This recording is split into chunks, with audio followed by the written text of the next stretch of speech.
Romans chapter 9, verse 22.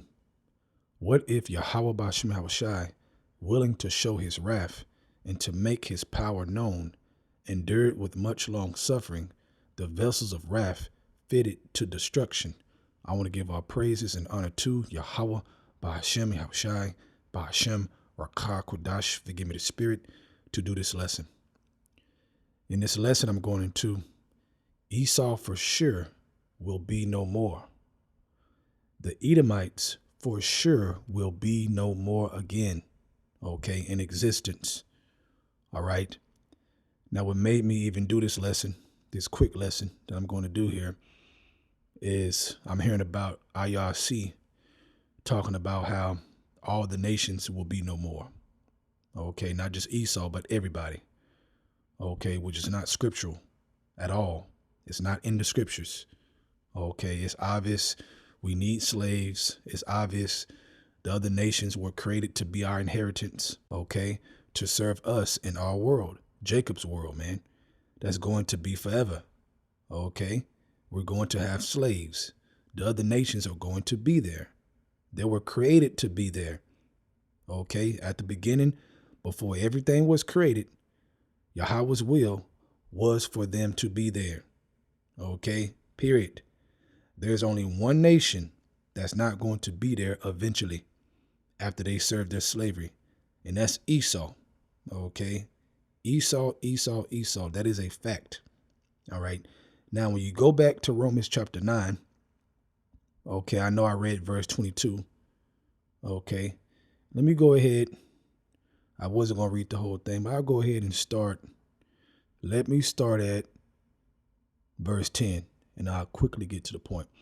It says, and not only this, but when Rebekah also had conceived by one, even by our father Isaac, for the children being not yet born, neither having done any good or evil, that the purpose of Yahweh according to the election might stand, not of works, but of him that calleth. Right, okay? And you see how it's surrounding Esau and Jacob, okay? Esau and Jacob. It ain't talk about the other nations. Why is that? Because in this scenario, there is a difference. There is a point to be made between these two people, between these two nations. Okay? And it says, not of works, but of him that calleth. Let's keep reading. It was said unto her, the elder shall serve the younger, as it is written, Jacob have I loved, but Esau have I hated. Right, because the Lord already knew while creating Esau, he already knew what he was doing with Esau. This is going to be the absolute devil without a doubt. This is going to be the devil. I have to create the devil for my will. Okay, that's why he was hated before he ever existed. Okay, he was hated in the thought of being here because the Lord already knew who he was creating in the first place. A slimy, grimy, no good devil. Okay. Verse 14. What shall we say then? Is there unrighteousness with Yahweh? Yahweh forbid. For he said to Moses, I will have mercy on whom I will have mercy, and I will have compassion on whom I will have compassion. So then it is not of him that willeth, nor of him that runneth, but of Yahweh that showeth mercy.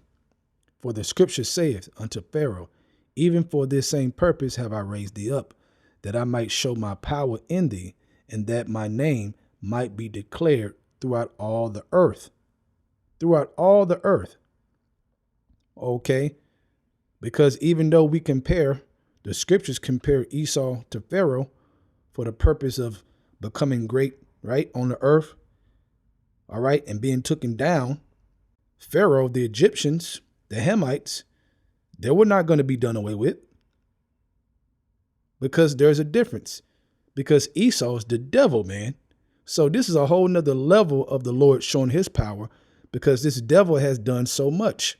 When you compare this time into the ancient time, okay, of Pharaoh, okay, but the comparison is to show his power. And there's more comparisons, being in slavery in ancient Egypt, right? Okay, having to take Pharaoh down to save the Israelites. And the Lord's going to do the same thing in this time against Esau. But the difference is Esau is the devil. Okay. Let's keep reading. It says that I might show my power in thee, and that my name might be declared throughout all the world, all the earth. Therefore have he mercy on whom he will have mercy, and whom he will harden. Okay. Verse 18. Therefore have he mercy on whom he will have mercy, and whom he will he harden. Right.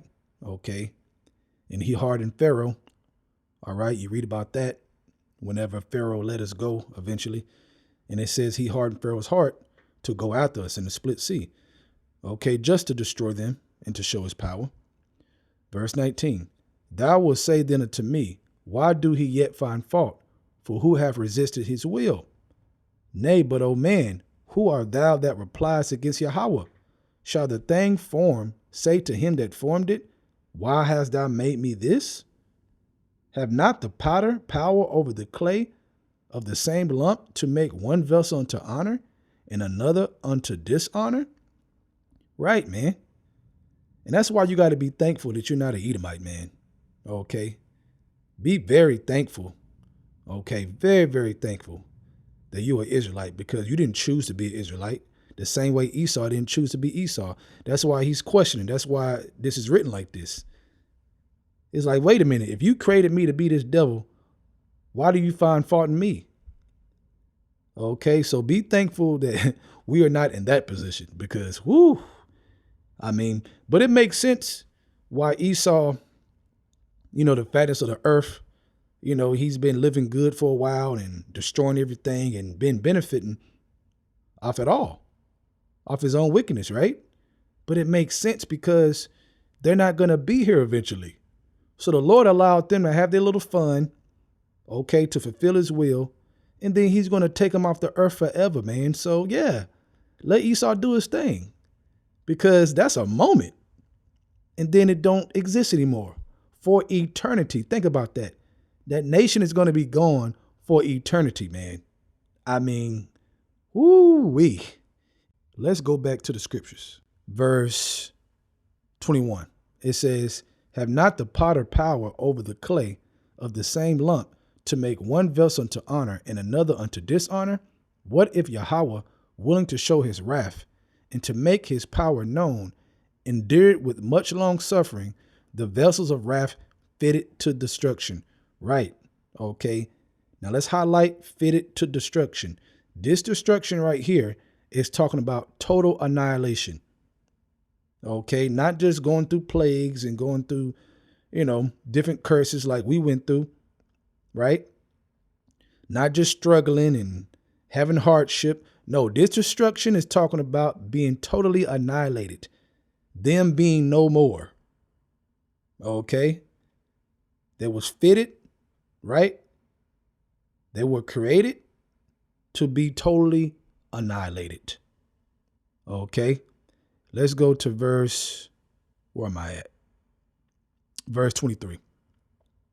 It says, and that he might make known the riches of his glory on the vessels of mercy, which is Jacob, which he had afore prepared unto glory. Right. Okay. Prepared unto glory. That's why it is the vessel of honor. Okay.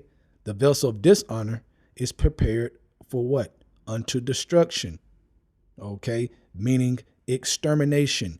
Totally exterminated off the earth. Okay. Period, man. Jacob is going to live forever, and Esau is going to die forever. Okay. Jacob's going to live forever. Esau's going to die forever. Vessel of honor, vessel of dishonor. Okay. Concerning Edom. All right. Let's go to Obadiah, verse 15. It says, for the day of the Lord is near upon all the heathen. As thou hast done, it shall be done unto thee. Thy reward shall return upon thy own head. Right. All the heathen. Okay. Not just Edom. Okay. All the nations outside of Jake. Okay. Is going into a big punishment. Okay. But there's a difference between being punished and being exterminated. Okay. Verse 16. For as you have drunk upon my holy mountain, so shall all the heathen drink continually. Yeah, they shall drink, and they shall swallow down, and they shall be as though they had not been. But upon Mount Zion shall be deliverance, and there shall be holiness, and the house of Jacob shall possess their possessions. Verse 18, and the house of Jacob shall be a fire, and the house of Joseph a flame, and the house of Esau for stubble. Now, in Obadiah, as I'm reading, is highlighting Esau out of all those heathens, because there's a difference from just being punished and being exterminated. Okay? It says, in the house of Esau for stubble. And when it talks about Jacob and Joseph, it's talking about all the tribes of Israel. Okay? For you newcomers. All right? And it says, and they shall kindle in them and devour them, and there shall not be any remaining of the house of Esau, any remaining, for the Lord hath spoken it. Right. Okay? The vessel that was fitted to destruction. All right? They were created to be uncreated. All right? Forever, man. So be thankful that you ain't Esau, man, because they in trouble. Because we are at the end of their world. So they ain't got long left before they go into slavery. And then after that, adios, amigo. They're done. So with that, I want to give our praises to Yahweh, Bahashem, Yahushai, Bahashem, Rakah, Quadash, forgive me the spirit, to do this lesson. Double honors to the elders of Great Millstone, and shalom to your Akim out there that's doing the truth and sincerity. Shalom.